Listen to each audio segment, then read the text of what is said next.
Hey everybody, this is Joe at the Idaho Auction Barn.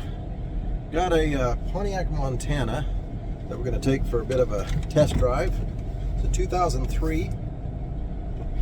We got 123,480 miles on it. And this was his niece's car that they're bringing in. She didn't need it anymore. There's a couple things that they didn't realize it. They dropped it off. The service engine light was on. We thought it was because it was due for an oil change. I just went down and tried to reset the oil change deal. Matter of fact, I just realized there's a change sticker on here that says it's due at, yeah, it's just now due. So that was done at in December, and it was due at 123,327 miles, or 123,480. So it's just barely past an oil change. So we reset the oil change. That wasn't it. I went down and did the code reader, and it came up with 3 codes. One of them was the evap. That's kind of a common one that I run into very often. It oftentimes is a sensor, or if you leave the gas cap off, that can cause that one to trigger. But the upper bank is running too lean was one of the error codes, and I'll put pictures of these in there. And cylinder 1 misfire. So I can tell that it's running just off a little bit. It's not real smooth. I mean, it's got plenty of power and stuff. The other thing I noticed right away is I'm pretty sure that this has got a bad bearing in the front. Now, I'm not a mechanic.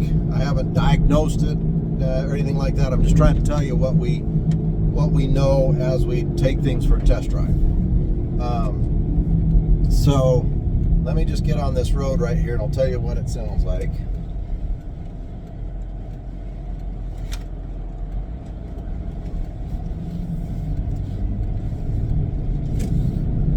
So right about 20 miles an hour, I could start to feel it. It's a vibration, and it's based on the speed that I'm going on the road. Doesn't matter. The engine speed doesn't change it. It's the speed I'm going on the road. It changes with that. So I'm up to 35, and it's a pretty good hum. It sounds like I'm driving mudding tires, tires with really heavy tread. That's kind of what it sounds like, feels like. These are just regular street tires.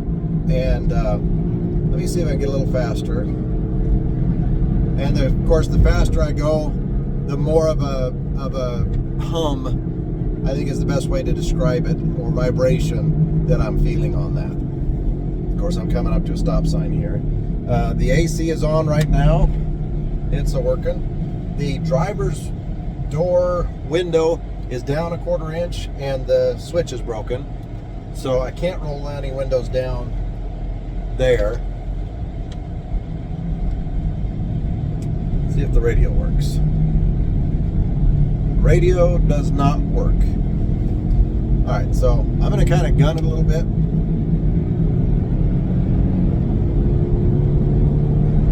Seems to shift okay. I don't notice any kind of misfire when I'm at speed. I only notice the misfire when it's idling. One other thing that I thought might be a possibility is possibly a little bit of an exhaust leak underneath that made it sound a little bit louder, or that could have just been from the misfire when it was idling. So let me turn this back down. I don't know if you guys can hear that noise, but to me that sounds like a bad bearing. I mean, it sounds the same as if you've got really bad tread, but I didn't notice any bad tread, and it's a lot louder than what I would expect if it was just the tread. So there you have it, guys. Pretty decent interior. All the seats are in fairly good shape. The exterior's in pretty good shape. Just a couple of minor things all the way around. I'll take pictures so you can check it out. But if you got any questions, let us know. But again, check out the engine codes. You know, this is as much as we know about it. You're buying it as is, of course, but pretty sure it's going to need a bearing in the front, and need a little bit of engine work checking on it. So thanks, guys. Appreciate it.